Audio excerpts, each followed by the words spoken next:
Pendant près de 7 décennies, la RFA, qui deviendra l'Allemagne, et la France ont été les membres les plus influents de ce qu'on nomme l'Union européenne.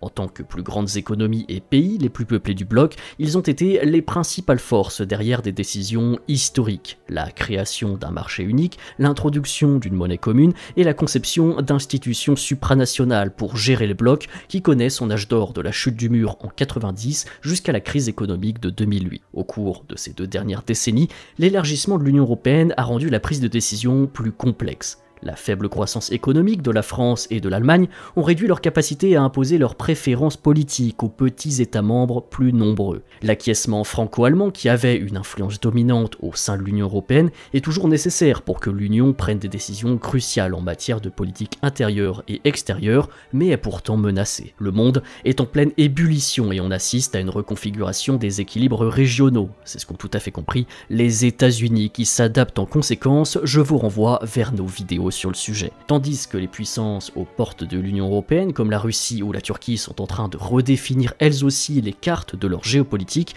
les crises politiques et économiques fragilisent l'Allemagne et la France, cela avec des répercussions directes sur le fonctionnement de l'Union européenne qui n'a plus de gouvernail et pose des questions sur sa stabilité et son avenir en tant qu'entité politique et économique dans un monde de plus en plus impitoyable.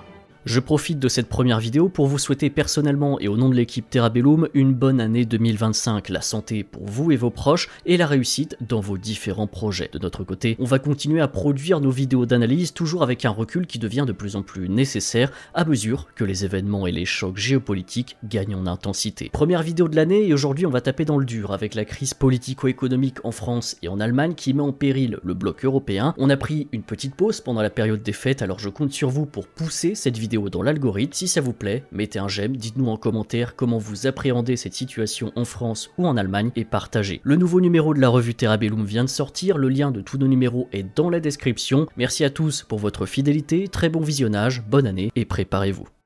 Au cours des derniers mois, une succession de problèmes politiques a forcé l'Allemagne et la France à donner la priorité aux questions intérieures plutôt qu'aux questions européennes, ce qui réduit aussi leur capacité à influencer les décisions politiques au sein du bloc européen et à même diviser Berlin et Paris sur plusieurs questions, on va y venir. J'avais fait une vidéo sur l'effondrement de l'Allemagne plus explicite. Pour résumer, l'Allemagne est gouvernée par une coalition de 3 partis politiques aux idéologies et priorités politiques différentes. SPD, Verts et FDP, ce qui se traduit par un gouvernement dysfonctionnel qui a du mal à faire avancer les choses dans un contexte de récession économique et de contraintes budgétaires. Depuis cette vidéo, la coalition de Scholz s'est effondrée et le chancelier a perdu le vote de confiance au Bundestag, ce qui signifie que les élections fédérales se tiendront en février 2025. Les élections dans quelques landes du pays entre juin et septembre avaient montré que les membres de la coalition, et notamment les Verts, sont impopulaires et que les électeurs sont de plus en plus disposés à soutenir les forces de l'AfD, l'alternative für Deutschland. Les problèmes intérieurs de l'Allemagne vont continuer à s'aggraver au cours de l'année à venir. Les licenciements se poursuivent, les usines, piliers de l'industrie allemande, délocalisent toujours pour se rapprocher de leur marché, et si Scholz veut avoir une chance d'emporter les élections fédérales, les partis de la coalition gouvernementale vont devoir se différencier aux yeux des électeurs. Le problème, c'est que cela va entraîner des désaccords encore plus profonds sur la politique à adopter, et de toute façon, d'après les sondages d'opinion actuels, le nouveau gouvernement sera probablement une coalition dirigée par la CDU, aux côtés d'un ou plusieurs partis de la coalition sortante en tant que partenaire junior. Mais la constitution d'un gouvernement dépendra aussi des résultats de l'AfD, qui pourrait imposer une situation tripartite au Bundestag sur le modèle de la France, et donc plus sujet à l'instabilité. En France, j'accélère car vous connaissez la situation, la défaite de la coalition centriste lors des élections européennes de juin a conduit le président Emmanuel Macron à dissoudre l'Assemblée nationale et à appeler à des élections législatives anticipées, ce qui a abouti en juillet à une législature fortement fragmentée autour de 3 forces politiques, le NFP, le RN et les centristes, qui n'ont pas assez de sièges pour faire quoi que ce soit par eux-mêmes. La France est aussi dans une impasse après des décennies de mauvaise gestion des finances. Le déficit budgétaire devrait atteindre 6% du PIB d'ici la fin de l'année, le double de la limite de 3% fixée par l'Union européenne. Les premiers ministres se succèdent en cette fin d'année 2024 avec la tâche peu enviable d'adopter un budget d'austérité afin d'éviter la crise financière, ce qui s'est finalement conclu par l'adoption à l'Assemblée de la loi spéciale qui permet de maintenir l'État en vie en l'absence du budget 2025, mais ne fait en fait que reculer le problème du budget. La France reste confrontée à une paralysie politique, sa dette dépasse 110% du PIB et son coût d'emprunt augmente. C'est une crise qui se prépare depuis longtemps et c'est pourquoi elle va être douloureuse en plus d'engendrer le risque d'une nouvelle crise dans la zone euro. De plus, contrairement à l'Allemagne où les prochaines élections législatives donneront au pays l'occasion peut-être de sortir de son impasse politique en 2025, la prochaine élection présidentielle française n'est elle prévue que pour 2027. On avait fait il y a longtemps une vidéo sur l'arnaque du couple franco-allemand qui ne fonctionnait pas dans de nombreux domaines, tout simplement car les deux puissances ont des intérêts divergents. Et ça se vérifie plus que jamais aujourd'hui. En raison d'une situation critique à l'intérieur, Berlin et Paris ont du mal à se concentrer sur les politiques de l'Union européenne et encore plus à trouver un terrain d'entente sur les questions liées à l'Union. En particulier dans les domaines où leurs points de vue stratégiques sont très différents. Le commerce extérieur notamment est l'un de ces domaines. Berlin est généralement favorable aux accords de libre-échange, surtout s'ils profitent à l'économie allemande, axée davantage sur les exportations.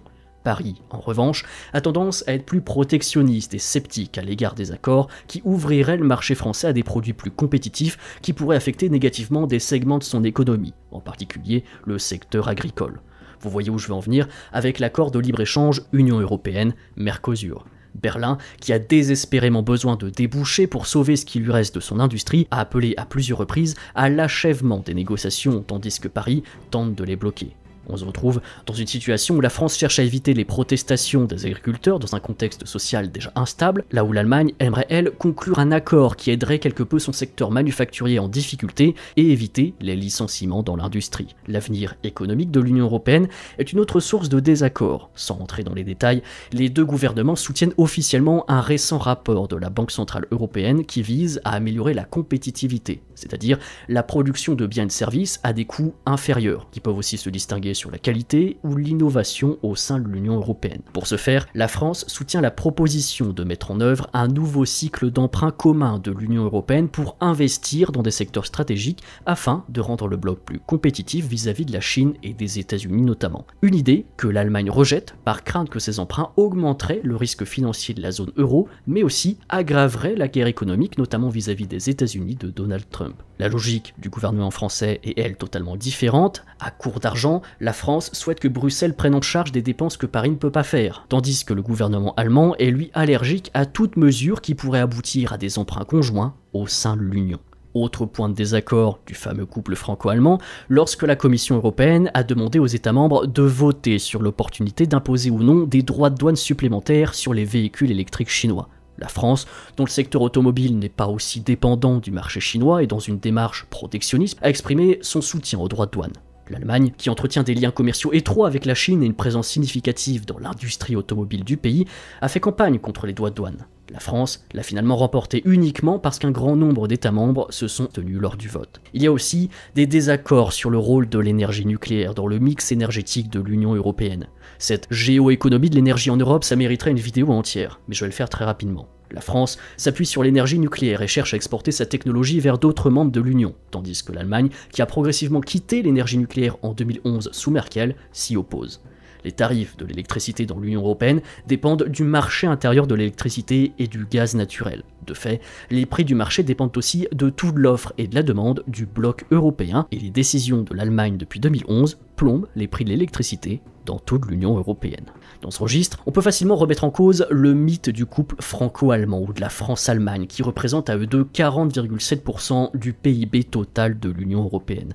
Un précepte idéologique afin de peser de concert dans le bloc européen entre puissances fondatrices de l'Union, mais qui se retrouve face aux dures réalités du commerce, de l'économie, de l'industrie et de l'énergie, car union ou pas, les périodes de crise remettent généralement l'église au centre du village.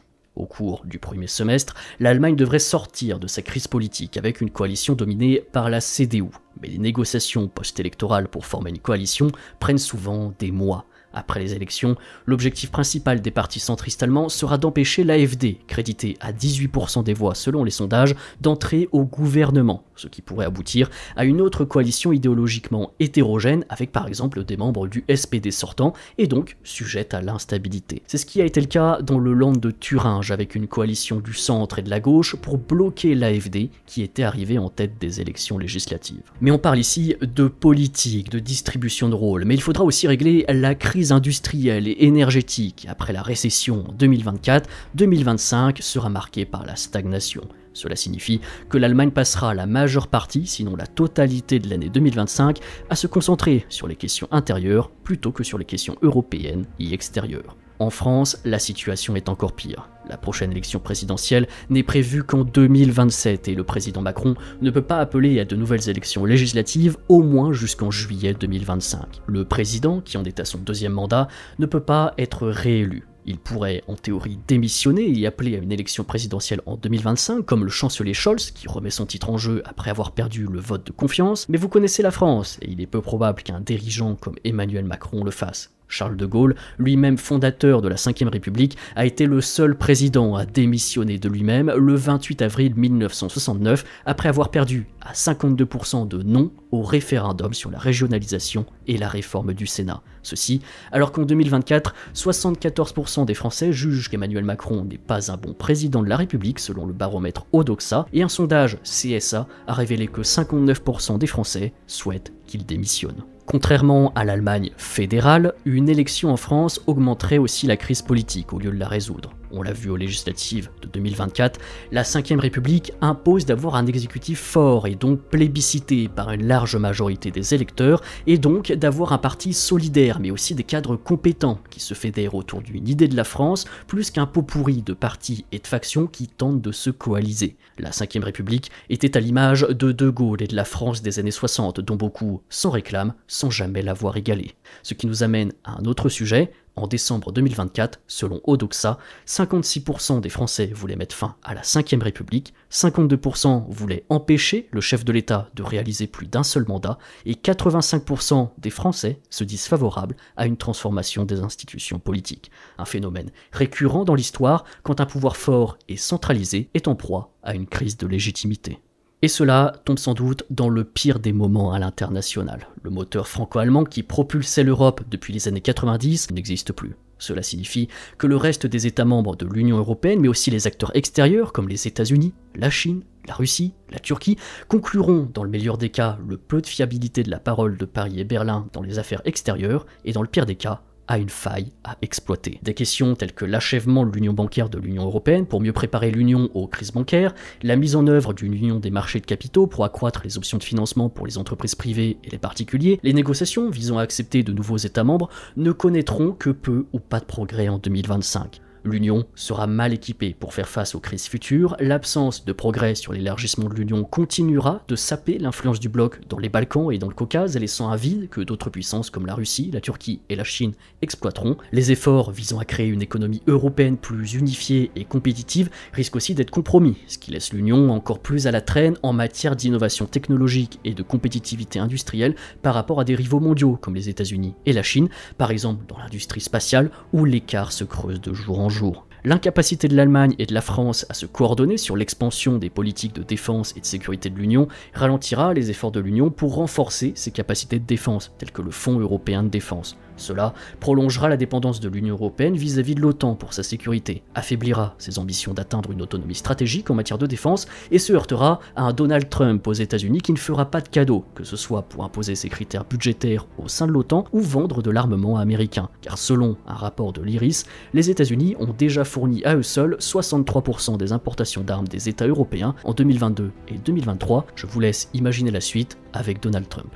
La Commission européenne, le bras exécutif de l'Union européenne, tentera aussi d'utiliser ce vide de pouvoir à son avantage et de promouvoir ses points de vue, notamment au niveau du commerce, de la concurrence ou encore du fonctionnement du marché intérieur de l'Union. Mais ces options sont aussi limitées. L'Union européenne sera dans la réaction et non pas dans la construction, car sans soutien fort des États membres et donc de l'Allemagne et de la France, Bruxelles ne peut pas faire grand-chose sur la scène mondiale.